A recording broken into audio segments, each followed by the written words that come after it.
So, a poor person may struggle every day to survive. And this poverty also creates fear and insecurity because people do not know whether they can support their family tomorrow or not. And if we see in rural areas, poverty becomes even more visible because many people depend on agriculture and daily wage labor, which are very uncertain. They're also very seasonal. 1 minute.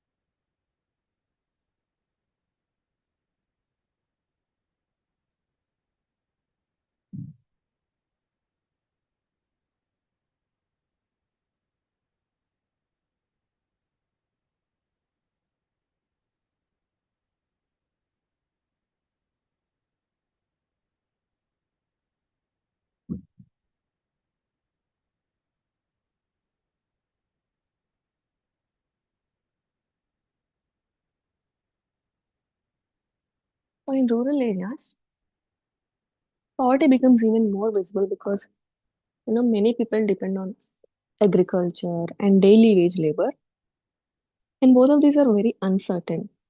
And agriculture is also seasonal. So if we see in simple words, this concept helps us understand that everyday struggles and realities faced by rural people and why development programs must focus on dignity, equality, participation, and sustainable improvement in living conditions.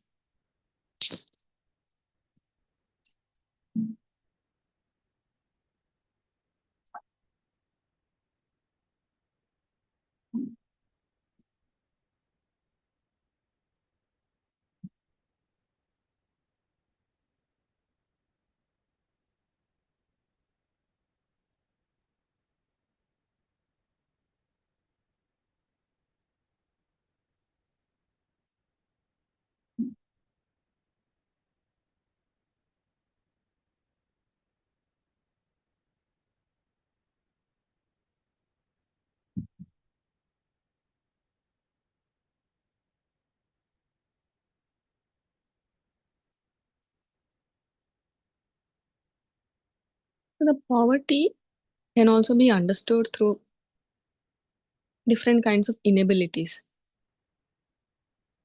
For example, some people are unable to participate properly in markets because they do not have enough money to buy seeds, fertilizers, medicines, or household goods.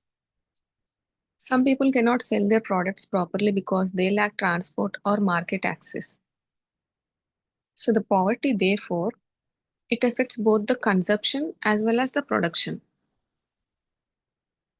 So we can understand that the everyday struggles and realities which are faced by the rural people and why development programs must focus on their dignity, equality, participation, and sustainable improvement in living conditions.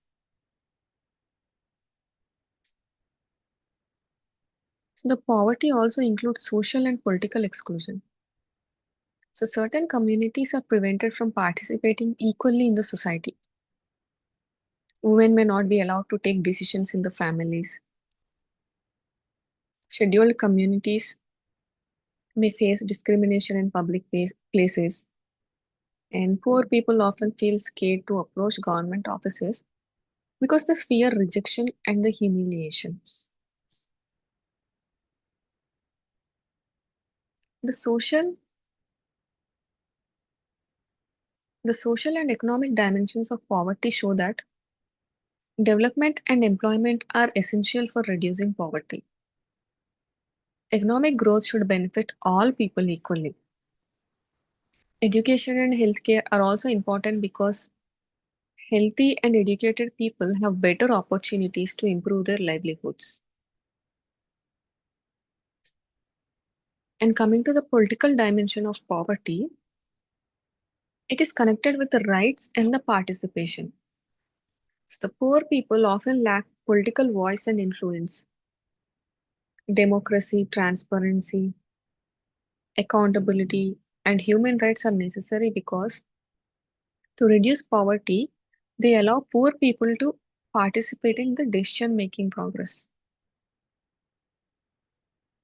And coming to the environmental dimension of poverty, the poor people depend heavily on natural resources like forests, water, and land. So the climate change, floods, droughts, and any kind of environmental degradation, it will affect the poor communities more severely because they lack resources to recover from the disasters.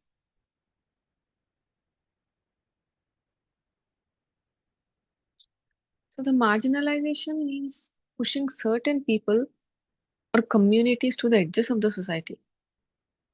So these marginalized groups, they face discrimination, exclusion, and lack of opportunities. The social exclusion prevents people from participating fully in society and enjoying equal rights.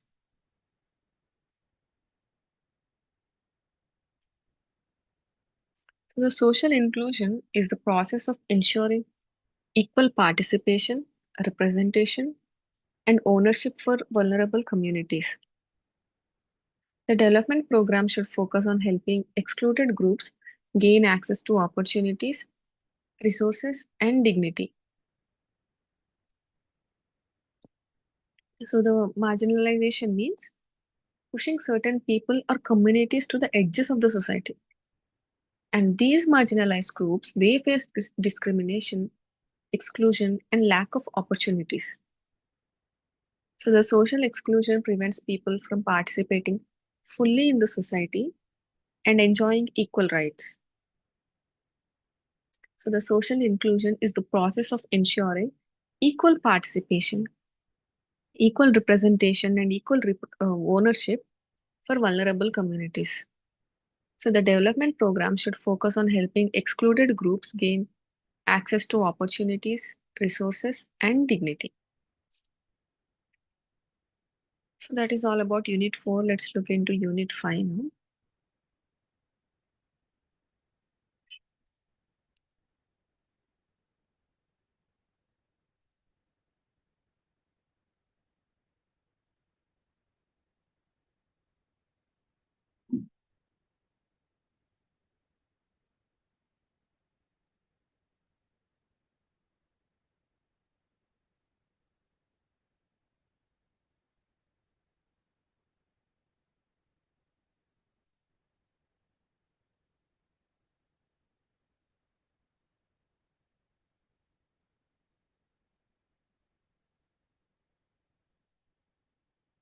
The Unit 5 is Vulnerability and Gender.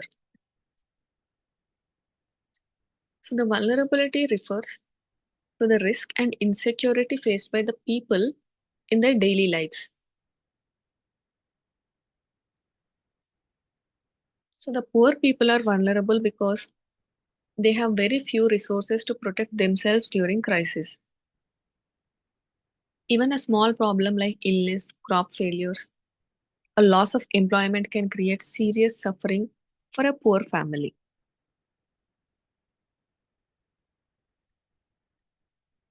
So, the vulnerability has two sides. One side is external exposure to shocks, shocks such as floods, droughts, violence, disease, or unemployment. On the other side, it is internal weakness or lack of capacity to cope with those shocks.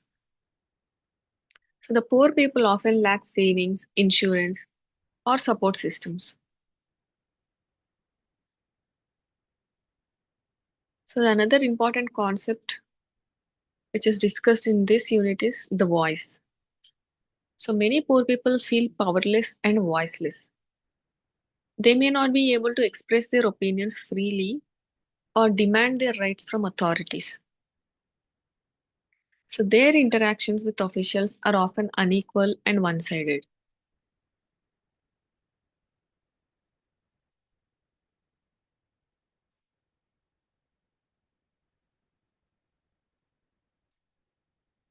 So the gender is not the same as the biological sex. Gender refers to the social expectations, roles and the responsibilities assigned to men and women by the society. So the society teaches people how men and women should behave. So what work they should do, what values they should follow. The socialization process creates inequalities between the men and women. So the work is divided into productive work, reproductive work, and the community work. Productive work generates income, while reproductive work includes household responsibilities like cooking, childcare, and caring for elders. Community work includes helping society during functions and crises. So the women are often associated with reproductive and community work, which are less valued by society, even though they require hard work and time. This creates gender inequality and reduces women's access to resources, decision making, and opportunities.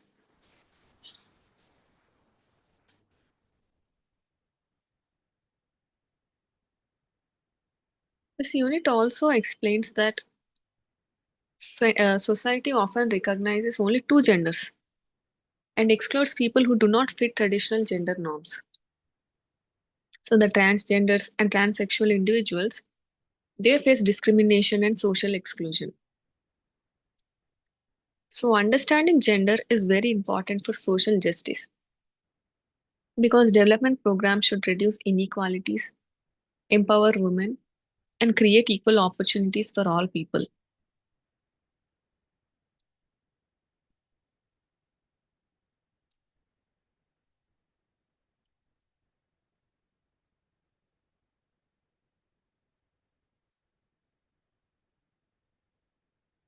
Now let's look into Unit 6. Unit 6 is about the livelihoods framework.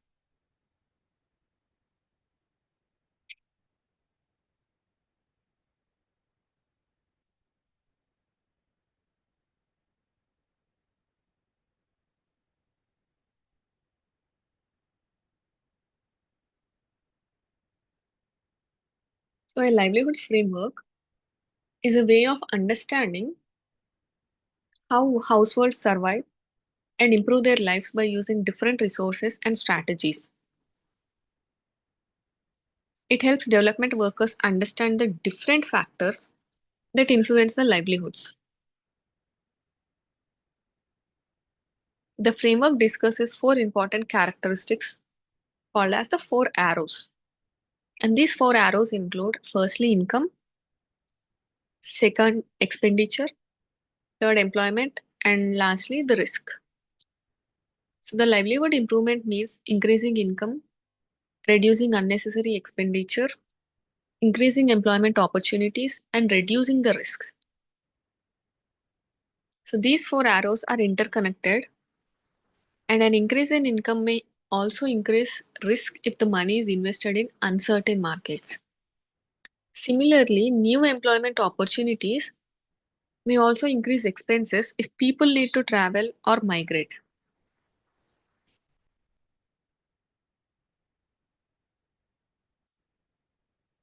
This framework also identifies six capitals used by households. These are natural capital, physical capital, social capital, human capital, financial capital, and the spiritual capital. So the natural capital includes uh, capital such as land, water, forests, animals, and any kind of other resources provided by the nature. The physical capital includes roads, buildings, schools, machinery, and infrastructure. So the natural capital includes land, water, forests, animals, and any other resources provided by the nature, whereas the physical capital includes roads, buildings, tools, machinery, and infrastructure. And the social capital refers to the relationships, networks, trust, and support systems within the communities. And the human capital includes education, skills, knowledge, health, and abilities. The social capital refers to relationships, networks, trust, and support systems within communities. Whereas the human capital includes education, skills, knowledge, health, and abilities. Next, the financial capital. The financial capital refers to savings, loans, income, and cash flow. Whereas the spiritual capital refers to hope, confidence, courage, and also the inner strength to continue struggling during the difficult times. So the financial capital refers to savings, loans, income, and cash flows. Whereas the spiritual capital refers to the hope, confidence, courage, and inner strength to continue struggling during difficult times.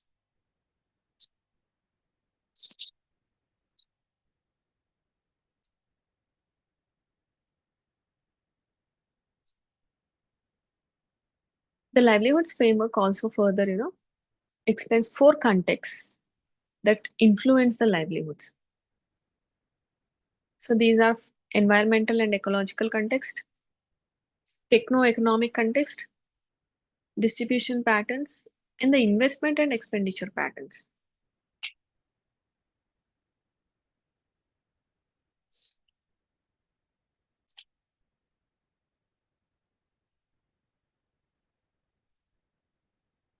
So the environmental context includes climate, seasons, rainfall, forests, and natural conditions.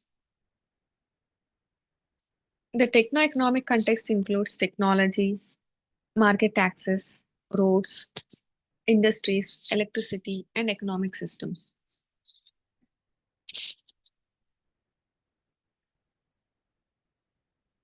And the distribution pattern refers to how wealth, knowledge, opportunities, and resources are shared in society. And unequal distribution creates inequality and limits opportunities for poor communities. So the environmental context includes climate, seasons, rainfall, forests, and natural conditions. And the techno-economic context includes technology, market access, roads, industries, electricity, and economic systems.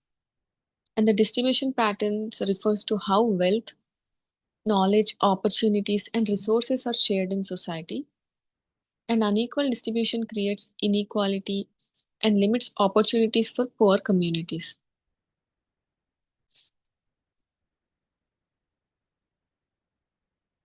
Investment and expenditure patterns, they explain how households spend and save their income, and families that invest in education, health, skills, and productive activities, they are more likely to improve their livelihoods over time gradually.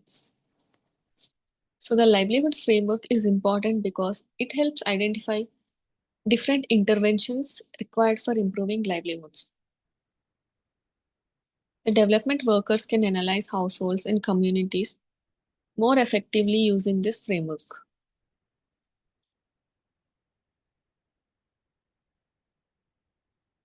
Now let's look into Unit 7, which is livelihood assessment tools.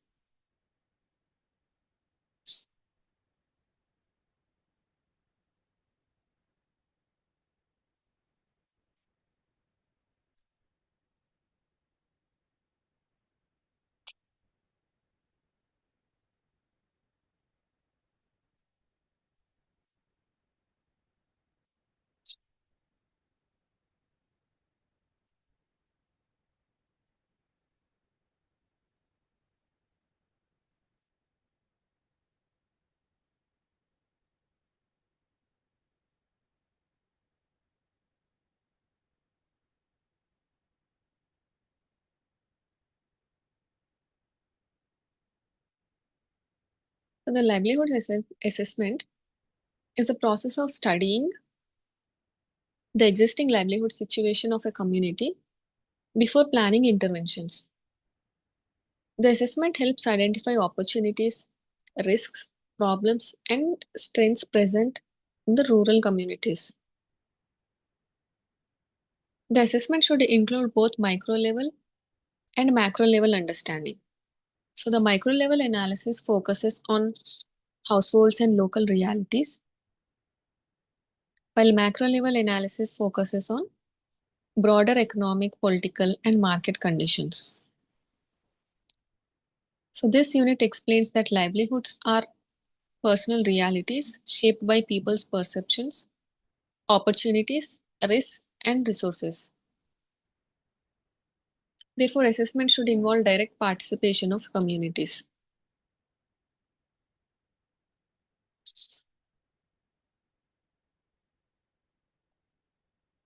So, the several principles should guide livelihood assessment. The process should involve community participation, identify opportunities and gaps, and focus on broader trends instead of exact calculations. The assessment should also remain flexible because livelihood conditions continuously change. So this unit introduces different assessment tools like social mapping is used for understand. So the social mapping is used to understand the social structure of a village and identify different groups, households, and facilities.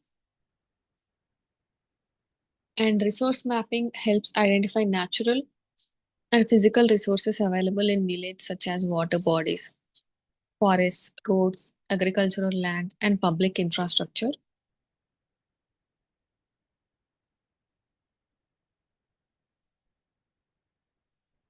And livelihoods mapping, it helps understand the different occupations and income generating activities practiced by people in the community.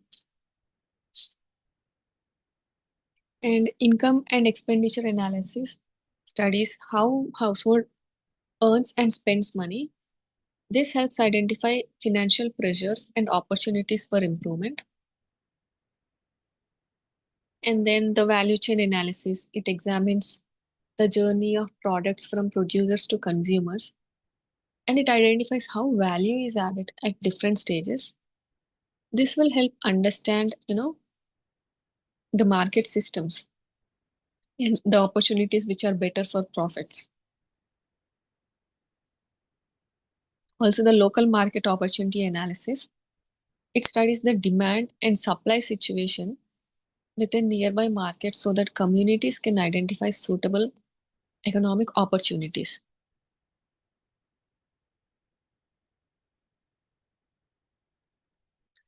So, what is the importance of livelihood assessment? This assessment helps understand real community needs, and the programs become more sustainable through the assessment. The development interventions also become more effective. And this assessment, it helps improving, the planning and also the implementation. Communities can also gain better livelihood opportunities.